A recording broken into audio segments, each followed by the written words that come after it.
dizer isso tem que ser levado à conta da época. São hoje meus convidados, António Rodrigues e Rui Moreira de Carvalho. Ambos, muitíssimo obrigado pela vossa presença.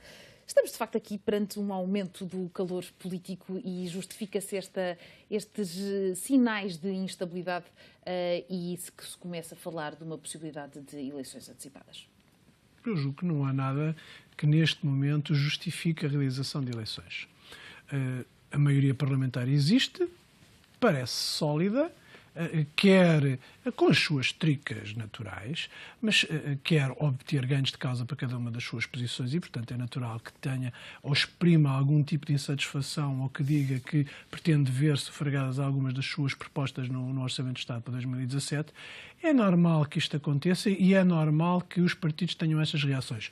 A oposição reaja dizendo que há aqui alguns sinais de crispação, e o poder que demonstre que há aqui algum tipo de diferenças entre si, mas que, no final, todos já sabemos o que é que vai ser. Isto é um folhetim de telenovela cujos episódios nós vamos acompanhando. Um diz que não está de acordo, outro diz que tem uma proposta, o outro puxa a manta para um lado, o outro vai dizer que tem uma posição de Estado, mas no final todos vão sufragar o Orçamento de Estado para 2017, sendo certo que depois vão apresentar propostas em plenário, vão dizer que tiveram ganhos de causa e que isso mostra a vitalidade da coligação.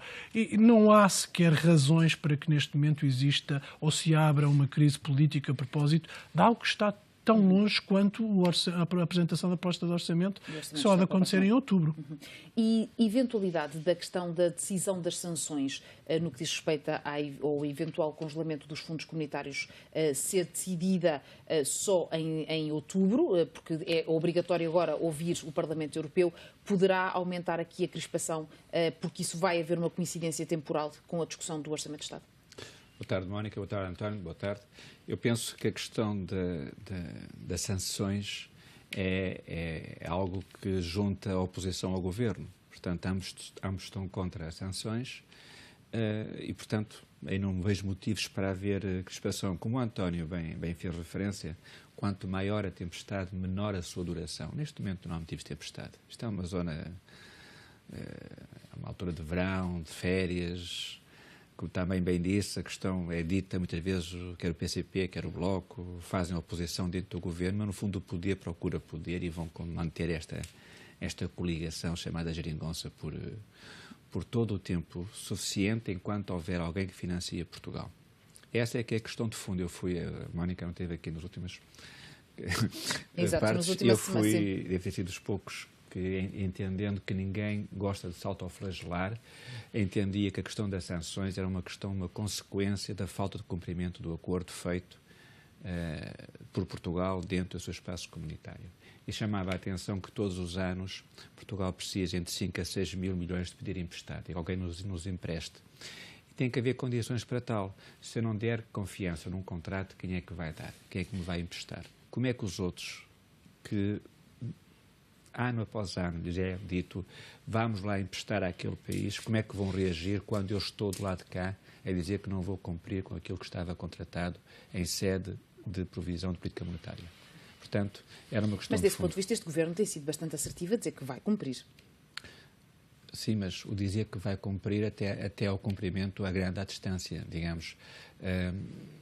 Temos sempre que ter cuidado com aqueles que fazem precisamente assim, que dizem que vão até ao fim, que não assumem, porque todos os pressupostos levam, digamos, a uma dificuldade no seu cumprimento.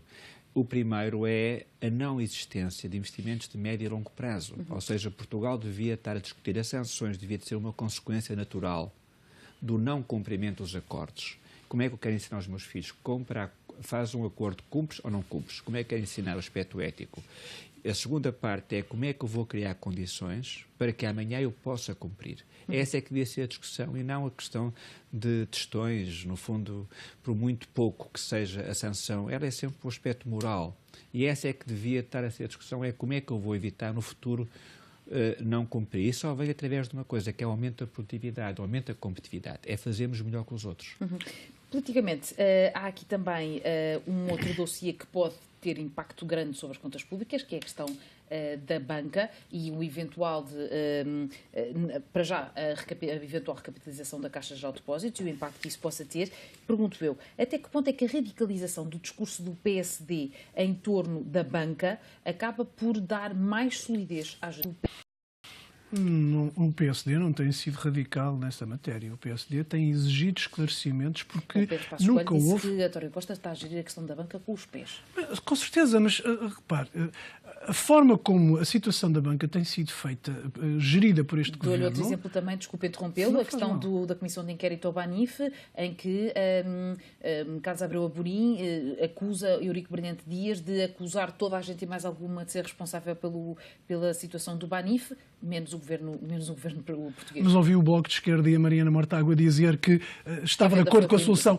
Foi nós aí que foi entregar o banco ao Santander. Exatamente. E se fosse uma situação normal, teria caído o governo. Eu acho extraordinário como é que alguém que apoia o governo pode dar-se ao luxo de dizer que o governo entregou de mão beijada o Banif e a solução do Banif a um banco estrangeiro e o governo se fique impávido e sereno como se não tivesse acontecido nada. O PCP elogiou inclusivamente o relatório do deputado do Partido Socialista e nada disto gerou qualquer tipo de onda de choque entre a estrutura que apoia ou suporta este governo. Eu acho extraordinário como é que a forma de gerir tudo aquilo que é o espaço das finanças públicas neste momento no país passa por ser uma coisa de sumenos. O que Pedro Passos Coelho fez, regressando à questão que colocou, foi tentar dizer e pedir que houvesse esclarecimentos claros relativamente a tudo aquilo que se passa no sistema financeiro. Independentemente de concordarmos ou não concordarmos com a forma como isto está, que se seja claro. Mais uma vez, repare-se, a questão da Caixa Geral de Depósitos. Diz-se que se pretendiam 5 mil milhões de euros. 5,1 mil milhões. Diz-se, pelo contrário, que só eram precisos 4 mil milhões de euros, ou 3 mil milhões de euros, ou 2 mil milhões e meio. Portanto, este tipo de situação, esta forma de achar que as notícias na praça pública não ajuda à credibilização do sistema financeiro, não é a Caixa Geral de Depósitos. A situação do Conselho de Administração. Já devemos ter ouvido falar em 2 dezenas de nomes que foram propostos ou retirados ou caídos e a discussão que mais uma vez caiu na praça pública entre a divergência do Governo, do Ministério das Finanças e do Banco Central Europeu. Ora, o que se pede é que, em relação à matéria da banca, se seja suficientemente discreto, suficientemente transparente, mas, acima de tudo, apontando para objetivos claros para se poderem ter soluções rápidas. No anterior governo, mais uma vez, concordem ou não se concordem com as soluções que aconteceram, mas foram tomadas decisões. Decisões que eram depois escrutinadas de uma forma clara. Neste momento, tudo caiu na praça pública, toda a discussão está no seio do café, inclusivamente, damos-nos ao luxo de poder discutir se este é melhor ou não para aquele Conselho de Administração, se este vai representar ou não interesses dentro de um determinado Conselho de Administração ou não, e não se explicam as coisas e deixam-se as coisas vaguear por aí. E é isto que está a acontecer. E quando Pedro Passos Coelho diz que se está a ser gerido com os pés, é porque se deixa, e nas expressões do Ministro das Finanças ou do Primeiro-Ministro, isto parece transparecer. Repare, mais uma vez, o que o Primeiro-Ministro fez em relação ao novo banco.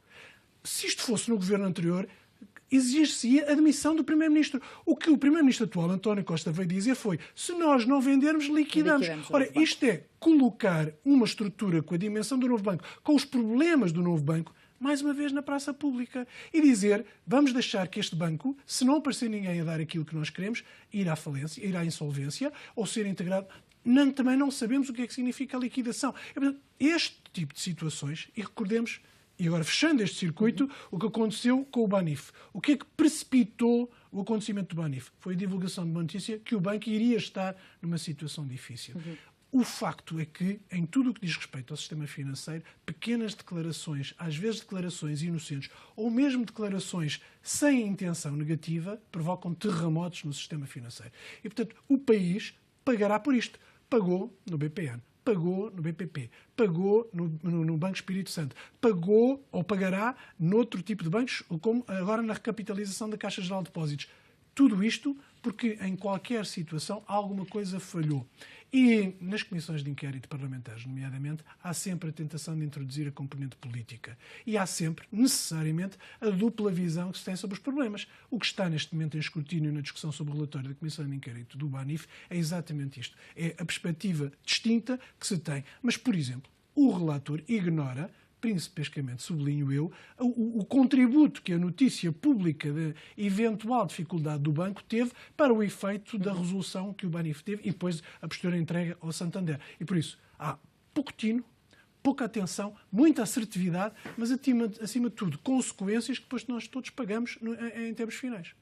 E o Rui teme que agora, amanhã, tem início a Comissão Parlamentar de Inquérito à Caixa Geral de Depósitos, precisamente esta onda de discussão, já quase ao nível de café que se está a ter sobre o sistema financeiro, que isso também possa prejudicar a Caixa Geral de Depósitos? Permita-me recordar uma frase que era: não te preocupes em esconder nada. O tempo vê, escuta e revela tudo. E, apanhando bem a ideia do António, o tempo está-nos a mostrar a verdade. Infelizmente, a fatura já foi lançada e os custos vão ser pagos pela sociedade. Sobre a Caixa já muita coisa foi dita. No limite, pode acontecer o ridículo de até não ser necessário o aumento de capital, exceto a transferência de cocos, que é capital contingencial em capital, que foi uma medida política do governo anterior, que em vez de acionista único do banco, preferiu aumentar e emprestar dinheiro ao banco para receber por ano 80 milhões de euros de juros, que foi interessantíssimo para o déficit. Só que esses 900 milhões já entraram na dívida, quer dizer, o Estado já se endividou. Então, nesse caso, não há nenhum impacto a nível de dívida. A nível de déficit também não haverá, desde que o banco prove que é rentável. Ora, até 2011, que foi a data do aumento de capital, o banco nunca tinha tido prejuízo. E os bancos teve prejuízo, como todos os bancos no seu perímetro europeu, devido à taxa de juros daquela parte. E devido a um processo muito interessante, que é uma economia que cresceu zero nos últimos 15 anos. Ora bem, não há banco que sobreviva se a economia em 15 anos cresce 0%. O que ele tem que ter é um estofo, sei que é o tal capital, para poder ultrapassar as dificuldades da maré e do vento. Acontece que o regulador, que é o BCE e a Comissão Europeia, à imagem do que já fez a Inglaterra a seguir ao Brexit, parou. A Inglaterra parou com o aumento de capital prudencial, que são medidas que são anunciadas cerca de um ano antes. Ora, era esta medida prudencial, que eram 100 a 125 pontos base, sobre o volume dos ativos, que são 100 mil milhões, que dava os tais 1.000 milhões de complemento de capital, que era aquilo que está previsto nos testes feitos e anunciados. Ora, se isso vier, como já se pensa que pode vir a ser previsto, a ser adiado, então acontece o ridículo, que é a Caixa poder nem sequer necessitar de aumento de capital então, para os 900. Então isso significa que o plano de recapitalização da atual administração seria perfeitamente válido. Aquele que foi apresentado ao Ministro das Finanças em dezembro. Não sei o que é que foi apresentado ao Ministro das Finanças em dezembro. Isso não sei o que é que foi apresentado. Sei que normalmente... Segundo a carta que foi divulgada publicamente, foi muito interessante. foi pela TSF, aliás, dizia que era precisamente essa questão dos cocos, de passar os cocos e de fazer algumas vendas de património da Caixa. O que eu li nos jornais, neste Expresso, no Expresso de sábado deste passado, fim de semana, referia que até havia medidas alternativas, prevendo o aumento de capital sempre. Isto é mais recente, isto já vem desde o Brexit. Ou seja, nunca foi, as instituições nunca foram notificadas da necessidade do aumento de capital. Nunca foram notificadas, formalmente elas não têm deixado de o fazer. Ora, isso também não se faz de um mês para o outro.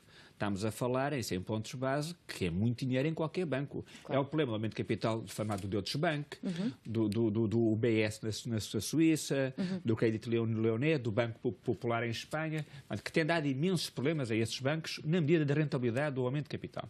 Agora, o que pode acontecer, mas isso já era sabido, era que nem sequer isto venha a ser necessário, permita-me. Mas isto não invalida a má decisão do governo anterior e não invalida, então, como foi dito aqui há 8 dias, a incompetência deste processo todo pela atual governação.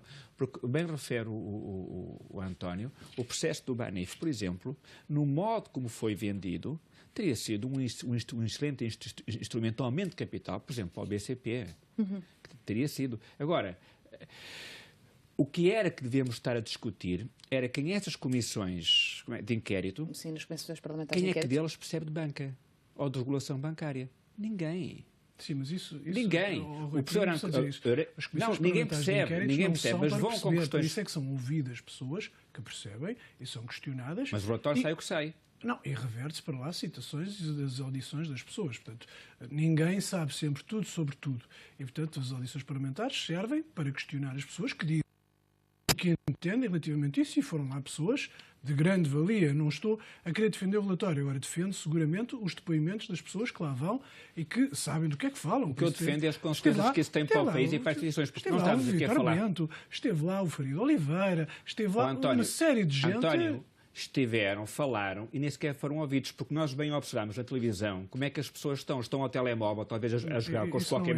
Não sei. Isso não é justo o dizer, relatório... porque os relatórios... Isso é o que o povo diz. Olha, sejamos claros. As pessoas vão lá e ouvem, os relatores registam, os funcionários tomam conta e tudo é gravado. E, portanto, ouvem, necessariamente tomam as suas notas. Não têm que estar todos com a mesma atenção sempre. Mas aquilo que as pessoas dizem, as pessoas vão lá respeitosamente e respeitadamente para produzir as declarações que entendem relativamente àquela matéria. Podemos ou não podemos concordar agora. Se olharmos para todos os documentos de uma Comissão Parlamentar de Inquérito, independentemente do relatório, porque é o relatório que é discutido politicamente, está lá tudo aquilo que as pessoas quiseram dizer e estiveram lá os presidentes só quem das as ouve instituições. não entende nada. É como falar inglês, não entende nada. Olha, por essa lógica também ninguém fala de cocos a um merceeiro que provavelmente também não entende. Não valia a pena era fazerem isso na praça pública. Olha, eu quero relevante é que no dia 24, domingo, o Financial Times deu uma notícia sobre Portugal, sobre o quê? O sistema financeiro. E releva o quê? Precisamente o aumento de capital e dificuldades. Nomeadamente fez referência à comissão de inquérito feita. Ora, as consequências disto para o sistema financeiro português e para as empresas é terrível. Porque, inclusive, deixa-me só dizer isto. Eu acho que é muito mais grave esta referência que o Rui agora falou, reportando-se à carta do Conselho de Administração da Caixa de Depósitos de Advogados, faz no princípio da semana anterior, em que dizia que eventualmente não seria necessário o aumento de capital.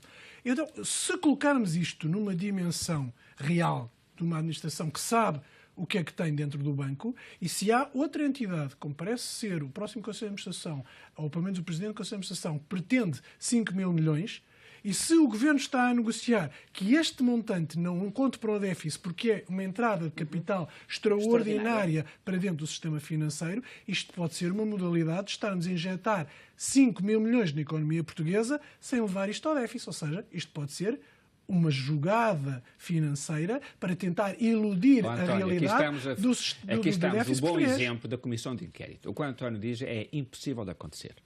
Porque há regras técnicas. Não é possível enfiar 5 mil milhões no processo sem ver a rentabilidade do processo. Não é isso que eu estou a dizer, Rui. Mas é precisamente aí. Não, mas calma, agora deixa-me explicar o que eu estou a dizer. O que eu estou a dizer não é isso.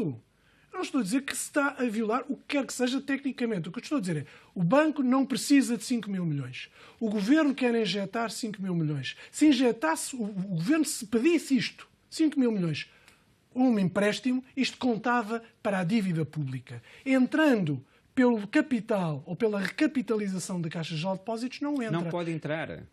Então, António, estás-me a dar razão. António, não estou a dar razão nenhuma. Eu nem quero falar de montantes nenhuns. Houve aqui uma discussão já bastante agressiva, já bastante exaltada sobre montantes. Eu nem quero falar sobre montantes que estou a dar cobertura. Não dou cobertura nenhuma. António, não pode haver nenhum aumento de capital, seja de 100 euros, ou de 5 milhões, ou de 500 mil milhões, se não houver capacidade de pagamento desse... Mas eu não estou a dizer isso mais uma vez. Então eu não quero falar de montantes. Mas não é a questão do montante que é importante. O que eu estou a dizer é outra coisa diferente. O António está a tentar enunciar o princípio de ser um artifício, por assim dizer, dentro das contas públicas. O que fica no ouvido das pessoas é que isto é impossível ser feito. Porquê? Porque é impossível. Porquê que é impossível? Porque não pode fazer um aumento de capital de algo que não seja... é concorrência desleal. Que não seja... Isso haverá depois as consequências ou seja, é possível, mas depois os remédios, o que eventualmente a Comissão Europeia vai pôr... A consequência disto tudo foi aos funcionários, foi aos depositantes, foi a todos os stakeholders da instituição, que é uma instituição de 5 milhões. Ela, o resto da nossa conversa, não está a perceber nada. Sabe o que é o déficit? Ela só está a perceber os 5 mil milhões, os 4 mil, os 3 mil, os 2 mil. E a pessoa fica assustada. Mas é certo, os valores já são tão grandes que hoje em dia que já ninguém sabe exatamente qual é que é o montante que está em causa. Mas o que fica com frases e artigos, o banco está falido, o banco está com dificuldades, o banco está não sei o que mais. Isto é o que fica. Ora, eu não estou a falar da perspectiva do banco sequer. Estou a falar da postura do Governo. É isso que está em causa. Se o banco não precisa desse montante, mas o Governo quer injetar um montante superior, e se esse montante superior não é levado à dívida porque entra a título de recapitalização, é uma forma ardilosa que o Governo tem de ir buscar 1, 2, 3, 4, 5 mil milhões de euros, sem contar para a dívida pública. É isso que eu estou a dizer. Não estou a referenciar-me ao banco. Estou-me a referenciar à questão de financiamento ou de entrada de dinheiro na economia. Só ver o seguinte, tecnicamente, se ele for buscar 1.000, 2 ou 3 ou 4, entra sempre à dívida pública. Não é verdade. É isso que o Governo está a pedir. É isso que o Governo está a negociar. Não. É exatamente isso que o Governo está a negociar. A título da exceção, por ser capitalização, não é ajuda de Estado, é financiamento em termos de concorrência igualitária com os acionistas privados do sistema financeiro. É isto que o Governo está a negociar em Bruxelas. É para que este montante, qualquer que ele seja, da recapitalização da Caixa Geral de Depósitos, não entre para a dívida pública. É só isto que está em causa. A questão de fundo é esta. Eu ultrapasso a questão para não estarmos aqui a pôr. Qualquer financiamento de Estado, qualquer financiamento que passe pelo Tesouro tem que ir à dívida pública. Foi assim na Irlanda, foi assim em Espanha.